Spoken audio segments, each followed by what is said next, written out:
Bonjour à tous, nous allons voir à présent comment va se passer dans l'ensemble le mois de novembre pour le Sagittaire. Alors bien entendu, il s'agit du signe solaire, mais aussi de l'ascendant, du signe lunaire et pourquoi pas de l'amas planétaire en Sagittaire lorsqu'il est présent dans un thème natal. Alors, nous sommes laissés sur une impression de rupture nécessaire, si vous vous rappelez bien, donc concernant le mois d'octobre. Donc, nous sommes d'ailleurs fin octobre et avec la rune Agalaz que voici, nous avons évoqué le fait que euh, chacun à sa mesure ressentait comme ça une espèce de besoin de changement plus ou moins fort selon les individus et donc cela va vraiment de la force élémentale qui vient du fond de soi, qui est comme une espèce de révélation en relation avec un besoin de se libérer de certains carcans, jusqu'à d'autres qui sont beaucoup plus subtils et diffus, qui sont des éveilleurs progressifs.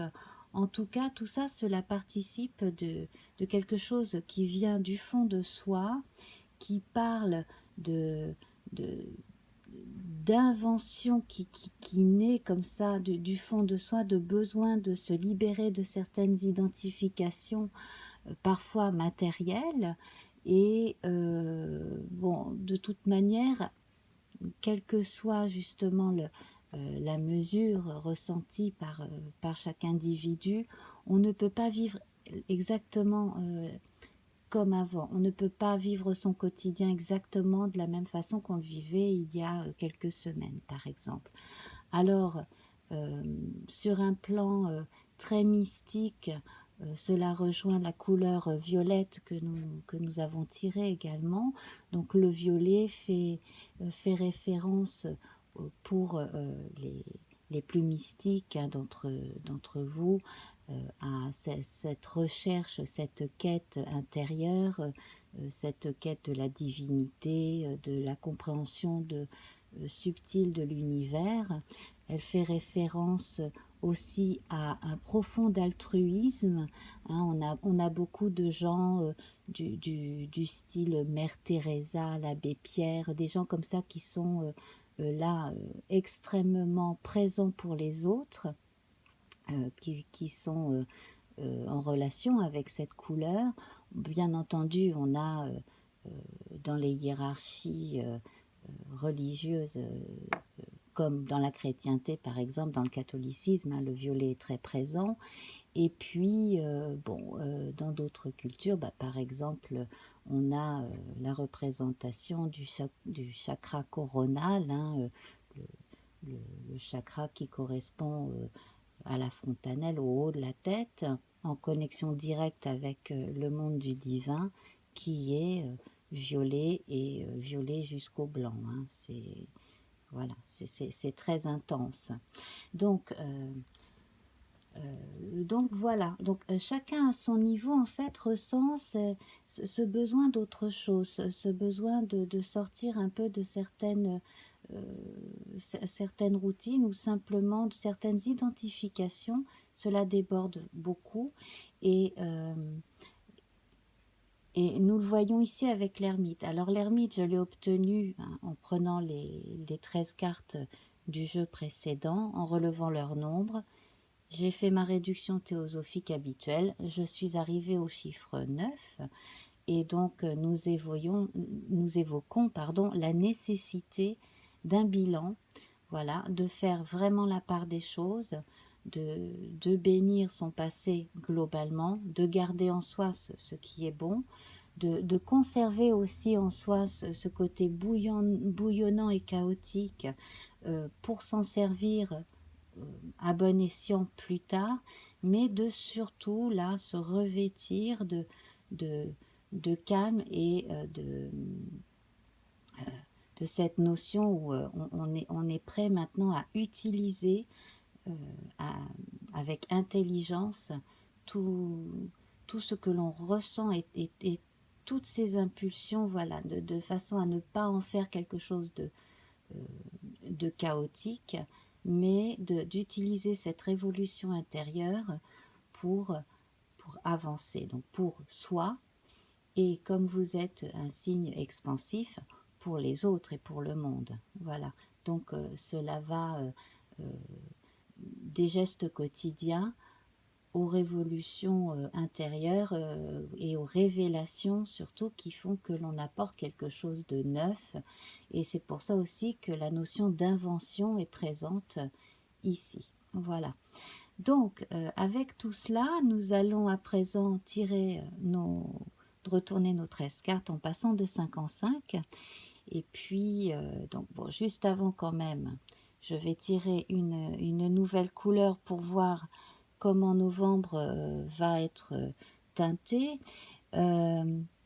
J'ai quand même envie de vous recommander d'aller voir la dernière vidéo de Marie-Laure Vedel, puisque nous approchons de la fin octobre. Là, donc cela concerne la nouvelle lune du 28 octobre en Scorpion. Donc c'est pareil, hein, on est dans les énergies de changement, de mort et résurrection avec le Scorpion. Et donc vous allez voir que là, il y a pas mal de mouvements dans les planètes qui pourraient vous intéresser justement au cas par cas. Et puis si vous avez la chance d'avoir votre thème de naissance sous les yeux, comme ça vous pourrez voir un peu les incidences sur vos vies de votre côté. Voilà. Alors, bon, je vais tout de suite prendre ma couleur. Alors là, on est le matin très tôt. J'espère que vous allez tous bien. Alors,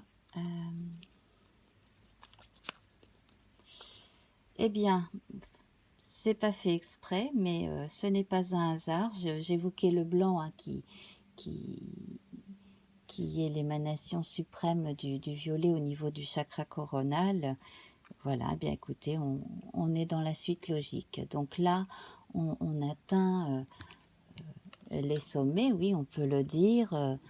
Donc avec le blanc, on atteint une part de mysticisme qui est très pure. Les intentions sont toujours bonnes, justifiées. On a énormément de besoin de partage et de bonté hein, avec cette couleur. Voilà, je ne vais pas m'étendre plus avant, mais voilà, par rapport au violet de tout à l'heure, on est un cran au-dessus. Hein, on est vraiment là en connexion avec tout ce qu'il y a de meilleur dans le monde et dans l'univers. Voilà. Alors, bon, bah, c'est parti. Je retire à Galaz, on tirera une rune tout à l'heure. Et à présent, on va retourner nos cartes. 1, 2, 3, 4, 5. Alors, il y en a qui parmi vous ont des soucis qui à force leur donnent des problèmes de santé, des problèmes de santé au niveau de l'estomac pour certains, hein, voire, bon voilà, tout l'appareil digestif qui est pris par des soucis de santé. Pour d'autres, ça va être des problèmes de démangeaison, voilà, des problèmes cutanés, et d'autres, ça va, peut-être moins nombreux, ça va être des maux de tête. Voilà, donc bon, bah, ça commence bien. Alors, c'est surtout là en rapport avec ce que l'on dit communément, hein, la prise de tête. Hein. On se prend la tête. On essaye de trouver une solution à un problème. Il faudrait justement prendre du recul, le recul que recommande l'ermite, pour essayer de prendre le problème autrement. Alors, ne comptez pas trop sur les autres pour le moment pour résoudre certaines difficultés. sur le plan thérapeutique, bon, si vous éprouvez le besoin de changer de médecin, d'aller voir un autre médecin pour un autre avis, faites-le. Mais là, je pense que ce qui vous ferait du bien, dans un premier temps, c'est le lâcher-prise, hein. Donc, la méditation, l'hypnose, l'auto-hypnose, voilà. Donc, si vous pouvez faire ça avec une aide, avec des vidéos sur Internet, c'est bien. Sinon, bon, si vous avez besoin que quelqu'un vous apporte vraiment son expérience, faites-le avec un pro, hein. Voilà, praticien qui pratique, qui fait l'hypnose, c'est très bien aussi. Donc on parle de retard, on parle de circonstances qui malheureusement là sont difficiles et sur lesquelles vous avez l'impression de ne pouvoir avoir aucune action concrète. Donc on,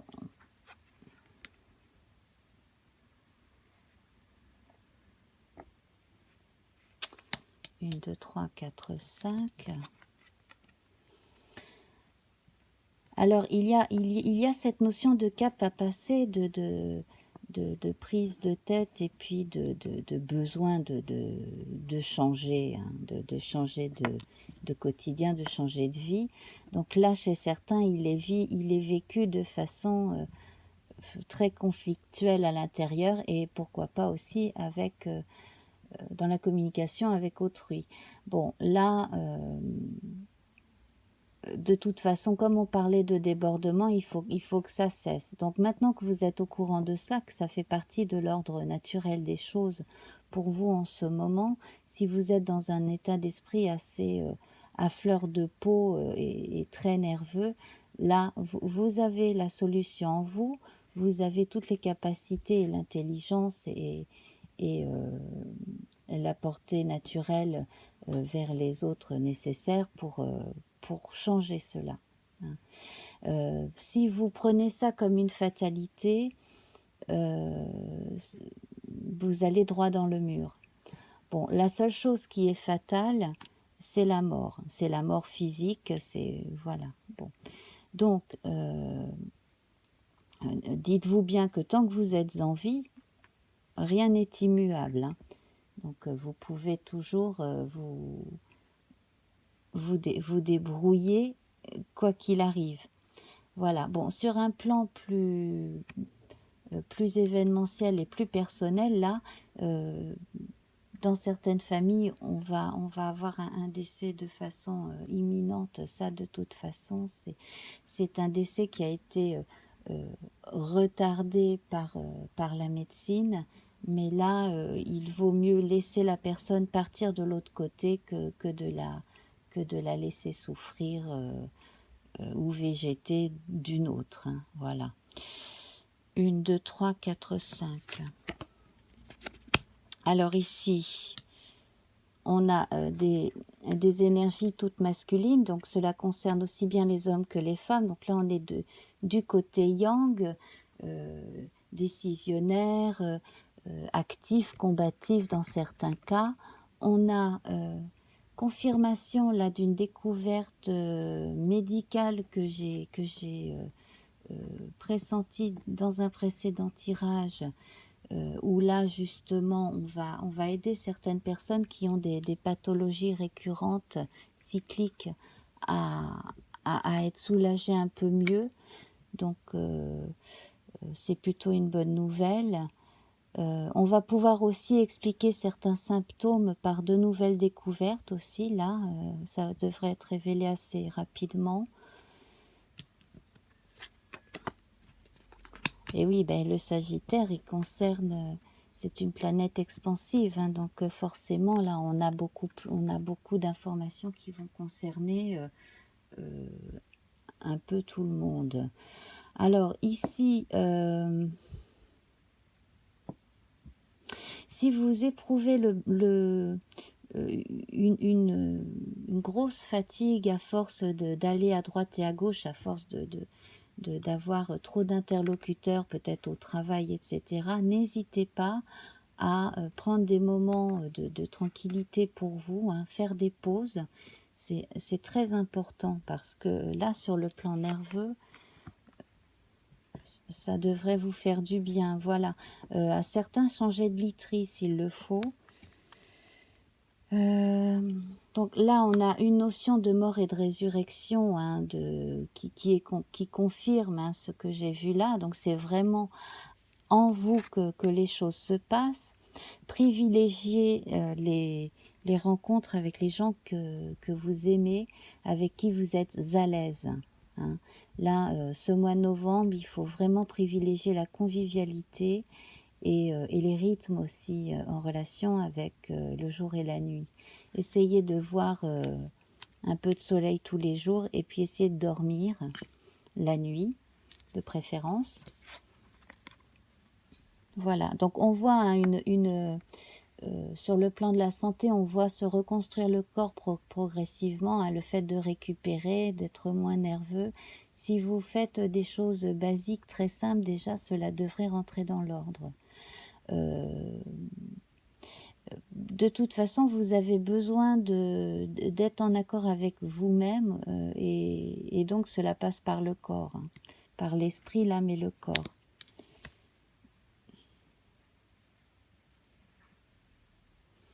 Alors, cette notion de naissance et de renaissance, alors, bon, là, on a la confirmation de la naissance qui se passe bien d'un enfant dans une famille où, justement, on a été confronté à des décès, et oui, pas qu'un, mais des décès. Donc là, justement, on va avoir, pour compenser, on va avoir une naissance qui va apporter de la joie. Donc ça, c'est quand même très agréable.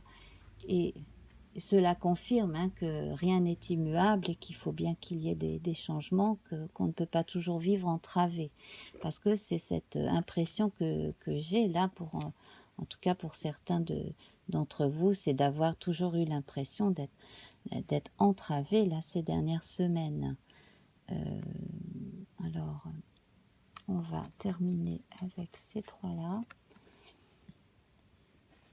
Alors attention, hein, parce que là je sens que pour une personne en particulier, il y a quelqu'un dans votre entourage qui,